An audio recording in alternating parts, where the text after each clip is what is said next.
Hey guys, Station X here, and today we're going to be taking a look at the Bayonetta 3 Trinity Masquerade Edition. Now, I know I'm a month behind on doing this sort of thing, and I know in the last episode we took a look at like the actual Bayonetta 3 in my video game pickups video, which if you haven't seen, I would check it out. But I actually recently saw this in the store, and so I ended up just picking this up anyway.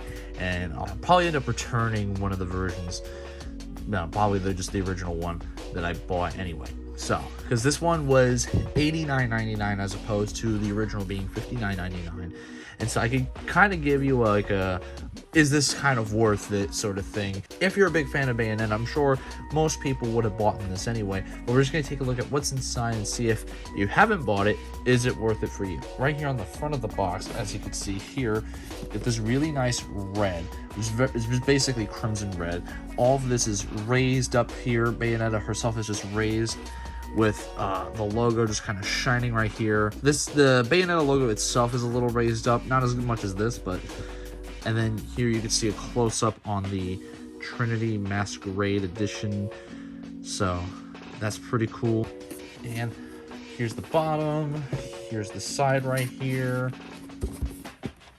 here's the top's always says Nintendo usually, and here's the side again. The back of it, you'll see there's 3 moons, basically representing each of the game here.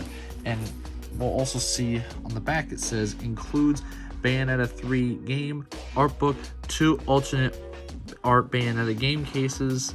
Additional games are not included, and a 2-piece display stand. And that's pretty much it looks like. That's one of the main reasons why I actually wanted to get it, was because they have not only just this really sick art book, but they have some other cases in here, and I really wanted to check them out. Now getting this open, let's pull this out right here. Do this as carefully as possible. Boom. I'm just gonna put that on the side right here.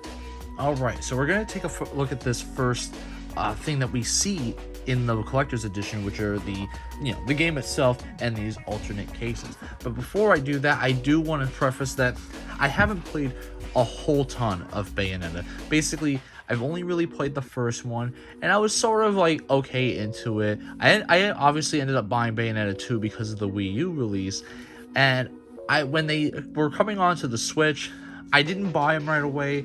But when I bought Bayonetta 2 with the Bayonetta 1 download code, I ended up just kind of having it there, and I played a little bit through Bayonetta 1 again, but never had the time to actually finish the game. I don't know a whole lot of what goes into Bayonetta 2 or 3, obviously, for that matter. I do know a tad bit, like a small amount of Bayonetta 1. But here I do want to take a look at these alternate things. I just want to these out properly without breaking the box. And so there we have these 2 alternate cases. There's no game in them, as the box says, which is kind of unfortunate, because how cool would it have been to have all 3 games in this one collector's edition? But I mean, that is asking for a lot. But I mean, these are cool, but for whatever reason they're sealed, and I don't see the point of it being sealed, but hey, I guess some people that's really cool and anything, so why not? It doesn't hurt it. Now, obviously, Bayonetta 2 had this reverse cover art for Bayonetta 1 before it got its own release here.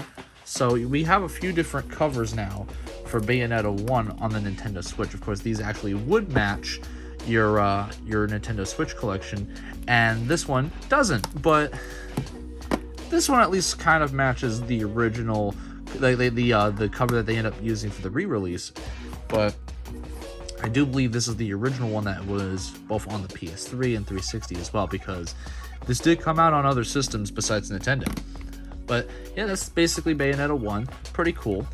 And here we have Bayonetta 2, which obviously matches the original cover for that. And yeah, I mean, this is pretty sick. Matches the back cover image on here as well. And again, just this black label as opposed to the red one. I guess they wouldn't look too out of place just because there are, if I can get this to focus, there we go. There are the Nintendo Labo cases that are in black, but they still don't have that little Nintendo symbol right there. But that's if you're even going to open these, because like I said, they're empty cases. There's nothing in them. It's not that big of a deal. It's just kind of cool to have as a collector. And then, of course, we've already seen this, but this is Bayonetta 3, already an awesome case. And if you guys are wondering, yes, there is a reverse cover in here. I just don't want to open this at this moment just because of the fact that, you know, I want to open it when I actually get the chance to play it. Because that's kind of how I roll with the things. It's either that, or I might just decide to get it digitally. Because for the most part, I almost have like a mirror collection, both digital and physical, so it's kind of funny how that works out. But that's just kind of comparing all the different cases and stuff for Bayonetta. There's a ton to choose from the Switch, which is really cool. And yeah, at least, like I said, they did do a reversible cover for this, so at least you could have it matching with these two that come in, because otherwise having it like this would be kind of stupid. But without further ado, let's just jump into this art book, which I have right here. And so you have this, again, this really nice image of Bayonetta, you know, her gun shoe thing, which I always thought was really funny. And you have this really nice purple text right here. Purple's obviously going to look really good, especially metallic on here. And we're going to skim through a little bit of the images. I've said previously on other collector's editions with art books that I really like the art books because I used to draw in the past, and seeing how different characters get from, you know, planning to sketching to just basic concept stuff to their final, you know, form in the game is just really cool to me. And it's just interesting to see that kind of journey unfold. And Bayonetta has a really cool art style anyway, so this will always be a fan favorite if you're a die-hard Bayonetta fan.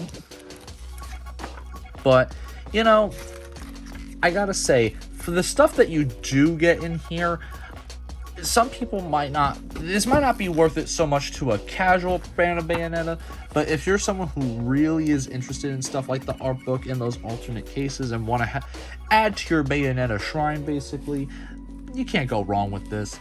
And as well, this is the bottom of the box it comes in.